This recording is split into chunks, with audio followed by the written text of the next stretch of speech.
사도 바울이 한 번도 가보지 않은 로마 교회에 이렇게 아는 사람들이 많은가? 대략 한 26명, 또 고린도 그 지역에 한 8명 이렇게 해가지고 한 34명 정도에게 지금 문안 인사를 하는 겁니다. 오늘은 특별히 그 바울의 동역자들을 다 예를 들 수가 없고 베베레는 여자 집사에 대해서 여러분과 같이 성경을 상고하면서 또 지금 한참 저희 교회들에게 관심이 있는 그 여성 직분에 관해서 이제 그런 문제를 조금 여러분과 같이 생각해 보고자 합니다. 바울은 정말 그가 다메섹 도상에서 부활하신 주님을 만난 이후에 전혀 다른 사람으로 이렇게 거듭났죠. 복음을 위해서는 얼마나 열정적으로 그의 전생애를 이렇게 뛰어다니면서 지냈는지 아무도 그와 견줄 사람이 아마 없을 겁니다. 물론 하나님의 은혜로 그가 그런 입장에 있으면서 복음을 전했죠. 특별히 베베레는 여자 집사라고 그러는 성경 해석상 제가 그 프린트본에 좀 나눠드렸죠. NIV나 이런 데에서는 그 그리스도의 일꾼이라는 그 일꾼을 해석하기를 이건 특별한 교회에서 직임을 받은 해석상 집사 이렇게 이제 번역을 합니다. 그렇게 가리키고 있죠. NIV 자체는 사실 성경 사본에서 역본으로 옮겨올 때 의미의 중심을 두고 이렇게 번역한 그런 영어 성경입니다. 저희가 아는 대로 그 흠정역이라고 그러는 킹 제임스 버전 같은 것은 그 사본에서 사본으로 혹은 역본으로 넘어오면서 그 원어 원래 말 그 말이 어떤 말이 원래 그 말인가 하고 거기다 더 포인트를 맞춘 그런 성경입니다. 킹 제임스 버전을 가지고 이제 그 사람들이 지금 많이 공격을 하죠. 한 3만 군데 이상이 잘못되어 있다. 그렇게 저희들에게 이제 기존 NIV나 스탠다드 영어 성경을 가지고 있는 분들에게 이제 공격을 하고 있습니다. 그러나 그건 번역 자체가 역본으로 오면서 어디에 초점을 두었는지 그 부분을 잘 이렇게 알면 굳이 그럴 필요는 사실 없죠. 전에 한번 말씀드린 대로 저희가 금난 동굴에서 발견한 그 사본, 그 사본이 대략 한 BC 100년경에 이제 기록된 것이다 이렇게 알려져 있습니다. 실제 그 사본을 가지고 지금도 계속 번역 작업을 하면서 어떤 결론을 얻는가 하면 저희들이 지금 역본으로 그 NIV와 같이 다른 나라 말로 성경이 옮겨졌을 때는 이미 해석이 되어졌다 혹은 의미 번역이다 이렇게 얘기를 합니다. 그러니까 저희 한국말로 기록된 이 성경 자체도 원래 뜻에서 벗어나지 않게 우리 한국인의 그 사용하는 언어나 이런 거에 맞춰 가지고 이제 번역이 되었다 그럽니다. 그러니까 사본에서 또 역본으로 건너와 가지고 저희 손에 들려져 있다 이랬을 때는 원래 오리지널 원본 그 원본은 사실 없습니다. 그런데 오래된 사본 중에서 그렇게 역본으로 왔다 이럴 때는 이게 정말 그 본래 의미대로 그대로 전달이 되었을까 이런 의심을 가질 수 있습니다. 그런데 그 1948년도에 발견한 그 꿈난 사본을 가지고 지금 해석된 일부분을 가지고 저희들이 이제 알 수 있는 것은 예를 들면 구약 성경 같은 게 이제 사본 BC 한 200년 전에 그 알렉산드리아 지방 이집트 그 지방이죠. 거기서 유대인들이 이미 언어를 잊어버려 가지고 그 지역에 헬라 문화권 안에 살고 있었습니다. 그들에게 히브리어 성경을 헬라어로 이렇게 번역해 준 역본이죠. 그러니까 다른 나라 말로 사본이 아닌 그때가 BC 200년 전입니다. 그러니까 굉장히 오래됐는데 그 역본보다도 히브리인들이 가지고 있는 사본이 있습니다. 자기네들 말로는 그 역본이 아닌 사본으로 이어져 오는 AD 한 800년경 그때 번역이 된 사본으로 이렇게 최종적인 사본이죠. 오래된 사본으로 가지고 있는 마소라 사본이라는 게 있습니다. 이제 그 사본이 금난 동굴에서 발견한 것과 다를 바가 없습니다. 또 그렇게 인정을 받았던 그 마소라 사본에 의해서 저희가 구약 성경이 역본으로 와 있는데 그 내용이 다를 바가 없습니다. 그러니까 역본으로 이렇게 왔어도 전혀 다를 바가 없죠. 제가 이런 말씀을 드리는가 하면 이 배배에 의해서 로마 교인들에게 전해진 헬라어 그 편지 형식으로 보내진 그 원본은 사실상 없습니다. 그러니까 사본에 의해서 저희들에게까지 이렇게 와 있는 이 성경이 전혀 성령의 간섭에 의해서 저희들이 읽혀지고 또 은혜를 받고 또 성령의 조명으로 하나님의 말씀으로 저희가 믿어지는 이런 놀라운 일들이 지금도 계속되고 있다는 얘기입니다. 그러니까 이 일꾼을 어떻게 보느냐, NIV는 이렇고 NEV는 이렇다 이래도 그게 큰 문제는 없다는 얘기죠. 제가 그 얘기를 조금 길게 말씀을 드린 겁니다. 근데 문제가 되는 것은 여기서 그러면 일꾼을 그렇게 집사로 해석한다 그러면 금방 저희들이 초대교회에서도 그러면 성경적으로 보면 저희들이 안수에 의해서 집사가 임명이 되는데 여자들도 그러면 안수를 받았는가? 장로들은 안수를 받았다 이 얘기가 맞지 않습니까? 장로교 전통으로 보면 저희들이 여자들에게는 안수를 안 한다 이런 입장으로 계속 이어져 왔던 겁니다. 그런데 여기 이 내가 겐그리아 교회 일꾼으로 우리 자매 베베를 너희에게 천구하노니 보내노니 이렇게 나오면 이 일꾼을 집사로 보아야 되는가 이런 문제가 있습니다. 만약에 집사로 본다면 이게 그러면 초대교회 때 겐그리아 교회에서 누군가가 교회에서 안수를 한 분인가 이런 문제가 있습니다. 그렇다면 지금도 저희들 장로교 안에서든지 어떤 교회 안에서든지 여성 직분자들을 세울 때 안수하는 게 문제가 되지 않습니다.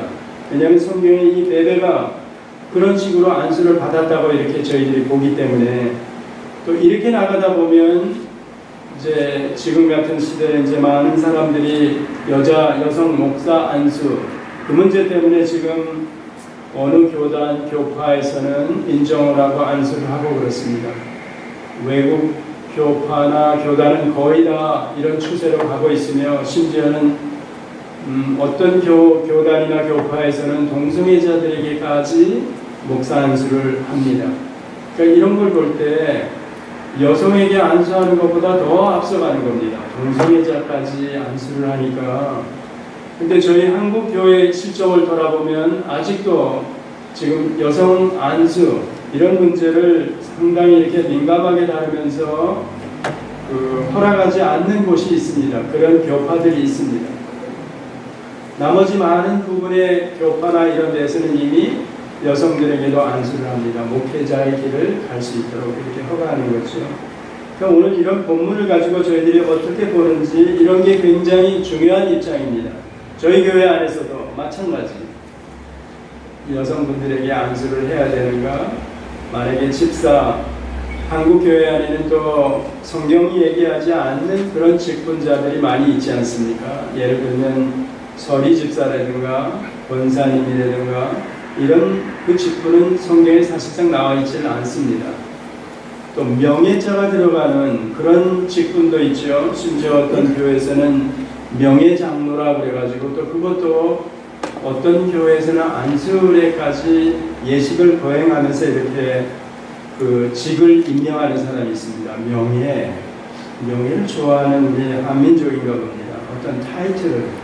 왜냐하면 그런 타이틀에 의해서 자기의 신분이 이렇게 어떤 상승이 되든지 아니면 남에게 이런 직분을 통해 가지고 인정을 받든지 뭐 이런 게 많이 작용하는 것 같습니다.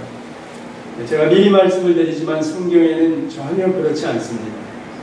지난번에 한번 은사 문제를 여러분과 다루면서 성경 고린도전서나 로마서나 에베소서 또 베드로전서 이런 데 보면 그 은사 기프트로 주어지는 모든 은사 통틀어 가지고 정리해 보니까 한 19가지로 저희가 나눌 수 있다고 했습니다. 그 안에 사도 은사로 들어갑니다. 12사도, 또 사도 바울도 사도가 된 게 은사에 의해서 기프트로 하나님께서 공짜로 주셔서 이들이 사도직을 감당했다. 그런데 그 사도직은 중단되었다 그랬죠. 은사로 주어졌는데 에베소서 같은 데 4장에 보면 목사도 마찬가지, 가르치는 자도 은사로 주어진다 그랬습니다. 그러니까 이게 기프트로 주어진 것, 이제 그런 것들을 전제로 여러분들이 이해하셔야 됩니다. 그러면 교회 안에 세워지는 모든 직분자들, 가르치는 자, 섬기는 자, 권위하는 자, 이런 것, 모든 것, 이번 어떤 체험이나 방언 통역하는 것, 이런 것까지 전부 다 은사로 주어진다 그랬습니다. 은사로 주어지는 그 중에 목사도 들어가고 장로도 들어가고, 보통은 목사라고 에베소서에는 얘기하지만 일반적으로는 장로라 그럽니다. 그래가지고 가르치는 장로와 다스리는 장로 이렇게 나누지요. 근데 보통 목사를 보고는 장로교 헌법상으로 보면 가르치고 또 다스리는 자 두 가지를 다 할 수 있는, 그리고 일반 장로님들은 이제 다스리는 장로 이렇게 병문안을 하시거나 또 목회 영증 신령한 일을 돌보는 그런 쪽으로 이렇게 설명을 하죠. 그리고 안수 집사라는 제도가 있습니다. 그것도 안수를 하고 그 나머지는 사실 한국교회에서 이제 만들어 놓은 거죠. 중요한 것은 그렇게 은사로 보아야 된다는 게 굉장히 중요한 겁니다. 기프트로 하나님께서 왜 주셨을까 이랬을 때 고린도전서 12장에 가보면 한 가지 목적입니다. 교회를 위해서. 교회가 뭐냐 이렇게 설명을 했을 때 저희들이 오순절 이후에 성령의 임하심으로 성령이 전하 여러분에게 찾아오셔가지고 중생시키셔서 그리스도를 머리로 그 몸의 지체, 유기체로 한 몸을 만들었다는 겁니다. 그러니까 그리스도를 머리로 그 몸의 지체가 된 모든 성도들, 그 성도들을 하나로 보는 겁니다. 그걸 보이지 않는 교회라 그러면서 캐톨릭 처치 이렇게 얘기한다고 했습니다. 그거는 순수한 교회입니다. 성령에 의해서 거듭나고 그 성령에 의해서 그리스도와 한 몸, 지체를 이룬 그런 모습 보이는 교회로, 또 보이지 않는 교회로 이 땅에 존재해 간다. 웹사이트에 제가 그 말을 인사말로 그 안에 기록해 놓았습니다. 이렇게 왜 이런 문제들을 중요하게 다뤄야 되는가? 나중에 가면 저희들은 한국적인 어떤 그 관습이라든가 어떤 의식 구조로 봐가지고 특별히 이제 2조 500년 그런 역사, 또 그 다음에는 해방 이후에 짧은 기간 동안에 저희들이 고속 성장을 해가지고 지금은 굉장히 소득이 높아진, 아마 전 세계에 유례가 없는 그런 짧은 기간 안에 이렇게 국가가 이렇게 선진국 대열에 올라올 수 있을까 다들 의아해하죠. 이제 그런 상황에 저희들이 있으면서 교회 안에서도 굉장히 문제가 많이 발생하는 겁니다. 정신문화나 또 한국민의 의식구조 이런 데에 현대적인 어떤 그 발전 때문에, 경제 발전 때문에 많이 영향을 받아가지고 이런 문제들이 교회 안에까지 들어오고 보니까 누구든지 이렇게 지위 혹은 자신의 어떤 위치를 드러내보기 위해서 이제 신분 상승을 위해 가지고 여러 가지 좀 속된 표현으로 이제 남들에게 인정받기 원하면서 어떤 직분이나 감투 혹은 계급적인 그런 의식 이런 게 누구에게나 다 있는 겁니다. 그러니까 교회 안에서도 세속화 물결 때문에 그게 들어와 가지고 교회 일단 어느 정도 나오면 집사, 그 다음에 좀 지나면 안수 집사, 장로님, 또 이러다 보면 그 중에 저 같은 사람도 이렇게 목사라는 신분을 가지고 있으니까 여러분이 목사님은 우리와 좀 다른 사람이 아닌가 이렇게 생각할지 모르겠습니다.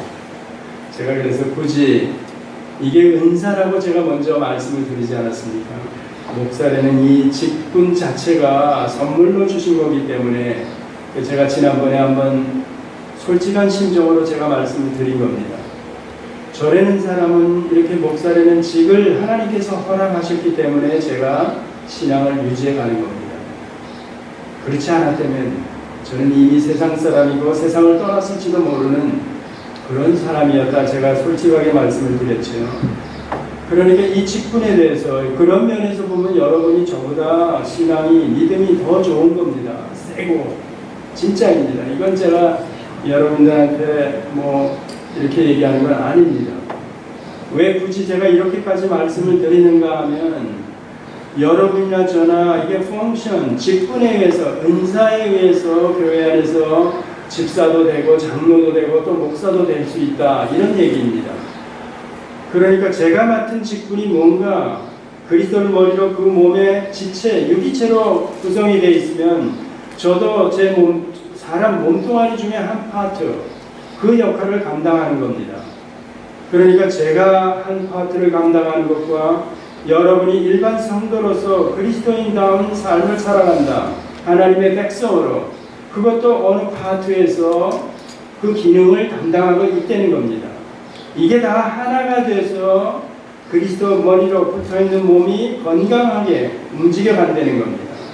교회로 세워져 간다는 겁니다. 이 부분에 한 파트로 제가 일하는 사람인데 또 직분자 마찬가지, 집사도 그렇고 장로도 그렇고 누구도 다 마찬가지. 그러니 이 직분을 가지고 교회 안에서 뭐 신앙이 좋고 뭐 덜 좋고 이게 아니라는 얘기입니다.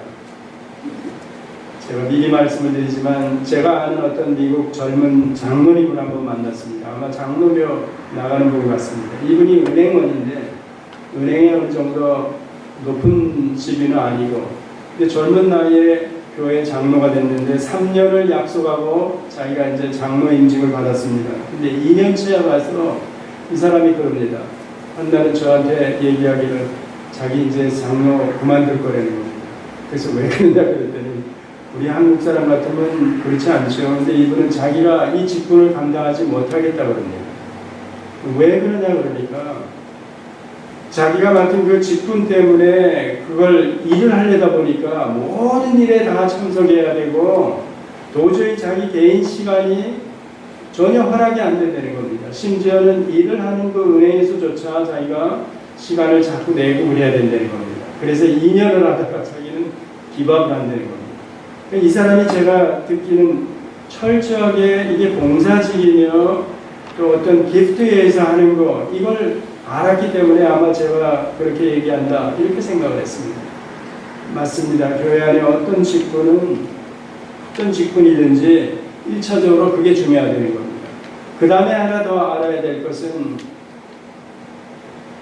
창세기에 들어가면 남자와 여자의 관계입니다. 교회 안에 장로교 안에 보면 지금도 여성 안수를 허락하지 않습니다. 한국의 고신이나 재건 일부 또 어떤 교단 아니면 어떤 목사 이런 사람들은 개인적으로 입장을 어떻게 정리하고 있는지 그걸 허락하지 않습니다. 그들 나름대로 성경을 가지고 자기의 입장을 이렇게 변화하고 그럽니다.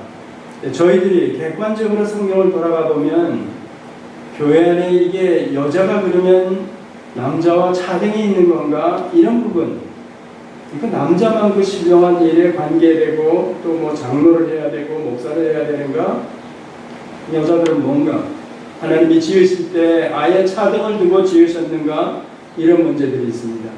그래서 성경을 한 구절만 가지고 보면 저희들이 오해할 소지가 있고 그런 입장 때문에 아주 사이가 안 좋을 수 있습니다. 디모데전서 2장 12절이나 이런 데 보면 뭐라고 얘기하냐면 그 부분은 제가 한번 읽어드릴게요. 중요한 구절이기 때문에 여자의 가르치는 것과 남자를 주관하는 것을 허락지 아니하노니 오직 종용할지니라 이렇게 얘기하죠. 그러니까 어떤 분은 이제 여성 안수를 반대, 여성 직분자 이런 것들을 반대하는 사람들은 이런 구절을 가져옵니다. 물론 고린도전서 11장을 또 가지고 옵니다. 머리 쓴 머리에 두 번을 쓰는 문제 얘기하면서 여자는 이제 남자가 여자의 머리, 또 그리스도가 남자의 머리, 또 하나님이 또 그리스도의 머리 이런 식으로 설명하면서 순차적으로 종적으로 이렇게 설명하는 장면이 나옵니다. 여기도 마찬가지 그렇게 나오죠. 그래서 이 12절 같은 거 여자가 가리키는 것과 남자를 주관하는 것을 허락지 아니하노니 이렇게 나오는 겁니다. 대충 많은 사람들이 이 부분을 가지고 아직도 이제 여성 안수 문제를 이제 반대하고 그런 입장이 있습니다, 사실. 근데 이 본문을 자세하게 들어가 보면 12절에 여자가 가리키는 것, 남자를 주관하는 것, 이런 문제가 나오는데 본래는 어떤 원인을 가지고 주장하는 겁니다. 그러니까 실제로 안수 문제, 안수를 한다 그러면 구약에 저희가 세 직분에 대해서 이제 안수를 한다 그러지 않습니까? 왕이나 제사장이나 선지자들 반드시 안수를 받아서 하는 직무입니다. 여기서도 마찬가지로 어떤 원인을 가지고 안수해서 이제 가리키는 것과 남자를 주장하는 것, 그러니까 반대하는 입장이 나오는 거죠. 이 본문에서는. 그래서 이 본문을 일반적으로 여자가 그런 교회 안에서 혹은 여성들만 모이는 어떤 그룹에서 그럼 그런 자리에서도 남자를 데려와야 되는가 가리키는 자리, 이런 문제가 있습니다. 그래서 이제 안수는 받지 않고도 가리킬 수 있다, 이렇게 해석하는 분도 굉장히 많습니다. 그러니까 안수 문제가 하여튼 걸리는 겁니다. 어떻든. 그래서 그 이전에 저희가 이제 성경으로 돌아가서 남자와 여자가 이렇게 차등이 있는가, 이 문제부터 성경에서 조금은 돌아보아야 합니다. 창세기 2장에 가보면 하나님께서 2장 4절부터 25절까지는 제가 지난번에 창세기 설명하면서 그랬죠. 사람을 중심으로 해가지고 하나님의 창조를 설명하는 부분이다. 그러면서 거기서 하와가 지어지는 장면을 설명하는 겁니다. 하나님께서 아담이 독초하는 것이 좋지 아니하니 배필을 내가 만들리라 하면서 그 배필이라는 의미가 뭔가 이랬을 때 우리가 2조 시대로 올라가 보면 내자 이러죠. 자기 남편하고도 이렇게 겸상을 못하고 그런 위치, 그런 건 절대 아니라는 얘기입니다. 여기서 돕는 배필이라 이런 것은 상응하는 자리는 겁니다. 그 뒤에 가보면 아담이 바로 하나님께서 그렇게 약속을 하고 동물들을 다 끌어오면서 아담이 이름을 지어주는 장면이 나옵니다. 그리고 마지막에 뭐라 그런가 하면 저가 이름을 다 지어주면서 배필이 없으므로 그러는 겁니다. 동물의 이름을 지어주는 장면이 곧 아담이 자기의 배필을 찾은 겁니다. 근데 없을 수뿐이 없죠. 사람이라고는 아담만 지어져 있으니까. 그래서 하나님이 아담을 잠들게 하고 그의 갈비뼈를 하나 뽑아가지고 여자를 만들었다. 그러니까 잠에서 깨어나 보니까 이는 내 살 중에 살이요 뼈 중에 뼈라, 이런 얘기를 합니다. 즉 배필이라는 의미가 상응하는 자라는 겁니다. 일단은 창세기 2장 거기에 보면 여자가 누구냐 이랬을 때 남자와 같이 상응하는 자, 예를 들어서 제가 제 와이프에게 여보 하면 벌써 무슨 말을 하려는지 부부간의 마음, 뭘 생각하는지 그것까지도 알 수 있는, 제가 말을 하면 그 말을 알아듣고 반응할 수 있는, 상응, 서로 교제할 수 있는 그런 자가 배필자 되는 겁니다. 배필로 지어주셨다, 그렇게 설명하는 겁니다. 그러면서 그때 당시 거기가 무제한 상태 아닙니까? 성경에 보면 인간의 모습이 네 가지로 나온다고 제가 그랬죠. 무제한 상태 때 아담과 하와, 그 다음에 3장 15절 이하로 넘어오니까 아담이 범죄한 이후에 인간들의 모습, 그러니까 죄인이 된 상태. 그 다음에는 누구라 그랬죠? 지금 이 자리에 성령의 역사로 우리가 구원을 얻었다면, 의인의 신분이 되었다면 죄인의 상태에서 벗어난 의인된 상태, 그 세 상태가 이미 저희들이 보고 있는 겁니다. 이 땅에. 그런데 나머지 이제 천국에 올라가가지고 영화로운 상태가 됐을 때 그런 모습으로 또 한 형태를 설명하고 있습니다. 인간의 모습을. 그렇게 성경으로 보면 네 형태의 인간이 등장하는데 무죄한 상태. 우리는 지금 무죄한 상태에 있을 수가 없죠. 아담이 대표자로 지어서 범죄하고 난 이후에는 모두 다 죄인이라 그러니까. 근데 그 죄인 중에서 일부, 여러분이나 제가 의인이 되었다, 세 번째 의인이 되었다, 이 상태가 굉장히 중요한 겁니다. 그렇다면 무죄한 상태에 아담과 하와의 관계가 어떻다 그랬습니까? 돕는 배필.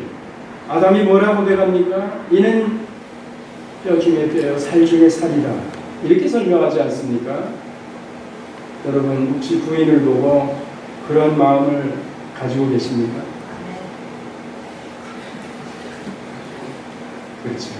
그러면 제가 또 에베소서 들어가서 부인 되시는 분한테 물어야 되겠네요. 예, 그렇습니다. 그런데 그래서 창세기가 사실 중요합니다. 아담의 고백이 돕는 배필을 다 찾았는데 없어. 그래서 하나님이 지어주고 딱 잠에 깨어나자마자 하와를 보는 순간 이는 내 뼈 중에 뼈 살 중에 살이다. 벌거벗었으나 부끄러워하지 아니하고 한 몸을 이루었다. 그러니까 하나님이 사람을 지을 때 남자만 이 땅에 존재하도록 짓지를 않았습니다. 그러니까 남녀 부부관계 한 몸을 이루어서 생육하고 번성하고 땅에 충만하게, 그게 하나님의 계획 안에서 이루어진 일입니다. 어쨌든 그 무제한 상태에서 아담이 그런 고백을 하고 또 배필자로 지음을 받은 그 하와는 그가 어떤 자로 상응하는 자, 아담과 부부관계 하나, 너무나도 좋은 관계였다는 겁니다. 무제 상태에서, 이게 중요한 겁니다. 그런데 범죄하고 나니까 어떻게 됐습니까? 그 3장 16절로 넘어가 보니까 하와가 자기 남편을 소원하고 그 다음에 남편은 바로 다스리니, 이런 얘기 나오잖아요. 여러분 성경을 읽으시면 좀 3장 16절에 보면, 창세기 3장 16절은 또 여자에게 이르시되 내가 네게 잉태하는 고통을 크게 더하리니 내가 수고하고 자식을 낳을 것이며 너는 남편을 사모하고 남편은 너를 다스릴 것이니라 하시고, 이렇게 얘기하죠. 그러니까 범죄한 이후에 하나님께서 여자에게 이런 벌이 내려졌다는 겁니다.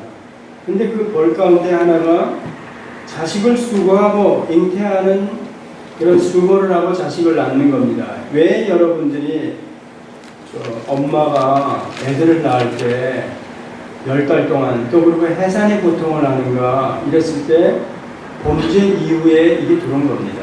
그러니까 그 이전에는 제가 지난번에 한번 그랬죠. 신학적인 제 입장으로 그 이전에 만약에 순종을 했으면, 선악과 명령을 그랬으면 애 낳을 때도 너무 쉽게 나왔겠구나. 잉태하는 고통이 없이, 이게 저희들이 생각할 수 있는 겁니다. 근데 그 뒤에 나오는 사모하고 이런 얘기가 이게 도대체 뭐야? 이걸 다른 말로 원어상으로 얘기하면 소원하고라는 겁니다. 소원하고, 내가 원하고. 그러니까 범죄한 이후에는 그 사모가 여자로서 뭐 사랑하는 남편을 사모하고 막 이런 게 아니라, 이제는 범죄한 이후에는 그 여자가 남편을 자기 뜻대로 이렇게 다루고 싶어 했다는 얘기입니다. 그러니까 그 바로 이어지면서 남편은 여자를 다스리고 이러는 겁니다. 그러니까 그 관계가 뭔가 하면, 그 이전에는 내 뼈 중에 뼈, 살 중에 살이라, 한 몸을 이루었다, 이런 관계였는데 범죄 후에는 여자는 내 원대로 남편을 좀, 지금 말로 쉽게 얘기하면 이러고 싶은데 남자가 그게 아니거든요. 그러면서 윽박 지르면서 까꾸로 나서리는 겁니다. 그러니까 결국은 불화가 있었다는 얘기입니다. 그 무죄한 상태에서는 그렇게 좋은 관계가 범죄한 이후에는 불화가 계속됐다는 얘기입니다. 이게 이 포인트가 중요한 겁니다. 그러니까 범죄한 이후에 이렇게 역사가 진행되면서 오는 겁니다. 부부관계에 아까 아무리 금실이 좋고 그래도 속에 그런 것들이 잠재하고 있다는 얘기입니다. 누가? 죄인들에게. 근데 여러분도 있습니까? 없어야 정상입니다. 없어야. 진짜 이건 없어야 정상입니다. 성경적으로 보면. 근데 성경이 말하는 거는 저희가 진리로 받아들이기 때문에 이런 것들이 성경이 모르고 제가 몰랐다면 죄인의 상태처럼 뭐 믿으면서도 뭐 접시 그릇 날라가고 이런 게 일어날 수 있다는 얘기. 그런데 세 번째 인간으로 설명하는 의인된 신분, 이 신분은 무죄 상태로 돌아간 게 아니라 어디로 갔다 그랬죠? 하늘나라 신분을 얻은 자라는 겁니다. 의인의 신분을 그렇게 설명하지 않습니까? 그러니까 아담, 그가 하와와 그런 이는 내 뼈 중에 뼈, 살 중에 살이라 하는 그 고백보다, 그거는 무죄 상태에서 그런 표현인데, 우린 의인된 상태의 부부관계는 어떤가? 둘 다 하늘에 속한 자의 신분, 한 몸을 이루어 그런 관계라는 겁니다. 그러니까 그 첫 번에 뼈 중에 뼈, 살 중에 살이라 하는 그 고백보다 더한 그런 관계에 저희들이 와 있다는 얘기입니다. 그 설명이 에베소서에 나옵니다.